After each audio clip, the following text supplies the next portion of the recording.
Good morning, नमस्ते। दिन का शुरुआत खुदा के वचन के साथ दैनिक वचन बचना बचाना में मैं आपको स्वागत करता हूँ। आज गुरुवार 17 फरवरी 2022। आज का विषय है हमारे खुदा को प्रसन्न करना।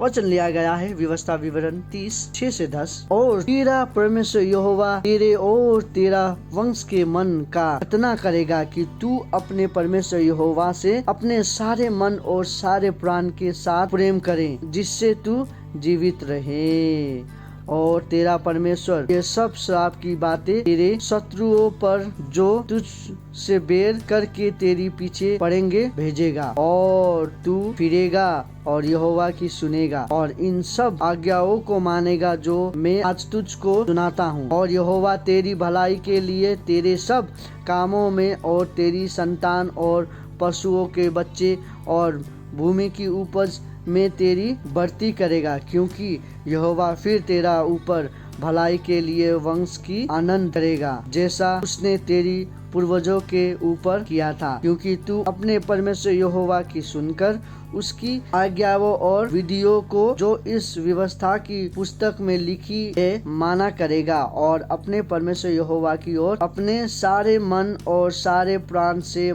मन फिराएगा। खुदावन पढ़ाई सुनाई में आशीष करें। आज हम देखते हैं जो कि हमारे खुदावन को किस तरीका से प्रसन्न करना है। हमारे खुदावन को प्रसन्न क्यों करना है, इसलिए करना है, वो भी प्रश्न आता है। 6 में जब हम देखते हैं हमें खुदावन को इसलिए प्रसन्न करना है ताकि हम जीवित रहें। वो जीवित रहें बोल के नहीं, पर हमें जीवित रहने के लिए उसे प्रसन्न करना जरूरी है। उसे प्रसन्न कैसे कर सकते हैं? हमारा मन को फिराना जरूरी है, उनकी बातों के ऊपर चलना जरूरी है, अपने परमेश्वर यहोवा से अपने सारे मन और सारे प्राण के साथ प्रेम करना चाहिए हमें। हम तब उसे प्रसन्न कर सकते हैं। और जब हम उसे प्रसन्न करते हैं तो क्या होता है हम देखते हैं, साथ में देखते हैं कि हमारा जो शत्रु होते हैं, हम इंसान हैं, हम जितने भी इंसान हैं, सभी इंसान एक दूसरे को कहीं ना कहीं हम किसी को चोट देते हैं, और वो चोट के द्वारा कहीं जगह पे हम शत्रु बन जाते हैं। खुदा का कलाम कहता है कि हमें अपना शत्रु से भी प्रेम करना है, उसके लिए प्रार्थना ना करना है, राइट। और जब हम प्रेम और प्रार्थना करेगा तो हमारा शत्रु को खुदावन खुद ही उससे निपटेगा। हमें उससे निपटना जरूरी नहीं है। मैंने ये अपने जीवन में किया है, लेकिन खुदावन एक बच्चे को खुशी रख के दूसरे बच्चे को दर्द नहीं देगा। ये याद रखें। हम पहले में हमने सुना था कुछ बात है, खुदावन के ही एक बेटा ने कहा था कि खुदा ने मेरे को आशीष करने के लिए वो बेटे को मार दिया। सुन के खराब लगा, लेकिन ये कभी भी ऐसा नहीं होता कि एक बाप एक बच्चे को खुशी करने के लिए दूसरे बच्चे को कभी भी मारेगा नहीं, राइट। डांट सकता है, उसको सीधी रास्ते पे लेके आ सकता है, लेकिन मृत्यु की कगार पे कभी भी नहीं लेके आएगा। तो हमें ये सोचना बहुत जरूरी है, और उसके लिए हमें प्रार्थना करना जरूरी है। प्रार्थना करिए, और खुदावन आपका जितने भी शत्रु है उन सभी से खुदावन खुद ही उसे संभालेगा, और वो जो प्रॉब्लम हमारे बीच में होगा वो खुदावन वो खुद वो प्रॉब्लम को सोल्व करेगा। और जब 8 में हम देखते हैं वो कैसे होगा, क्यों होगा? इसीलिए होगा क्योंकि क्योंकि खुदा की बातों को सुनेंगे। हम शत्रु से शत्रुता नहीं करेंगे जब हम वचन को पढ़ेंगे, और वचन नहीं पढ़ते हैं तो हम शत्रु से क्या करते हैं, शत्रुता करते हैं। और वो शत्रुता इतना बढ़ जाता है कि हम एक दूसरे के ऊपर हम इतने हावी हो जाते हैं कि हमारा एक दूसरे का जीवन को हम ले सकते हैं। सो हमें अपना गुस्सा को सीमित रखना बहुत जरूरी है। खुदा का कलाम कहता है कि हमें गुस्सा करना चाहिए लेकिन पाप नहीं करना चाहिए। सो आप इस वचन को सुनिएगा अच्छी तरीके से। गुस्सा करना चाहिए, पाप नहीं करना चाहिए।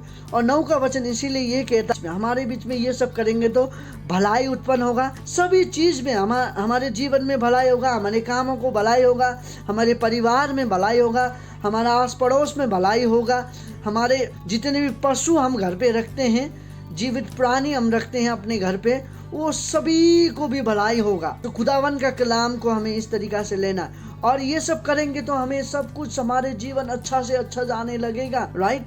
हम खुदावन की कलाम को सुनना जरूरी है। और जब हम 10वां भाग में देखते हैं क्यों ये सब होगा, कैसे ये सब होगा, जब हम हमारे यहोवा परमेश्वर के पुत्र यहोवा के ऊपर हम जब विश्वास करेंगे, उसका वाणी को हम जब सुनेंगे, ये जो व्यवस्था हमारे लिए दिया गया है उसको सुन के हम जब उसको अपने जीवन में लागू करके अपने शरीर अपने पास पड़ोस को सुनाना, इसको बांटना, प्रेम, वो जो ये व्यवस्था जो हमें प्रेम करना सिखाता है, ये प्रेम को अपने साथ अपने पास से सीमित ना रखें, ये प्रेम को हमें किसी और के साथ बांटना है। जब हम ये काम करते हैं, बांटते हैं, ये सबको हम करते जाते हैं, खुदावन हमें इसे आशीष करता है और खुदावन इससे हमें चलाता है। जब खुदावन चलाएगा कोई भी हमें नहीं नीचा कर सकता है। खुदावन आप सभी को आशीष करेगा। और इतना ही नहीं, 10 का जो लास्टवा भाग कहता है हमें ये सब करने से ज्यादा जरूरी क्या है, हमें खुदावन का वो जो कलाम दिया है हमें उसके साथ साथ हमारा मन को फिराना जरूरी है। यदि हम अपने मन को खुदावन की ओर ना लेके जाएं, खुदावन आप मेरा एक लोटा खुदावन है बोल के हम ना कहें, सो हमारा जो जीवन है वो व्यर्थ रहेगा। तो खुदावन आप सभी को आशीष करे, खुदावन आप सभी को चलाए।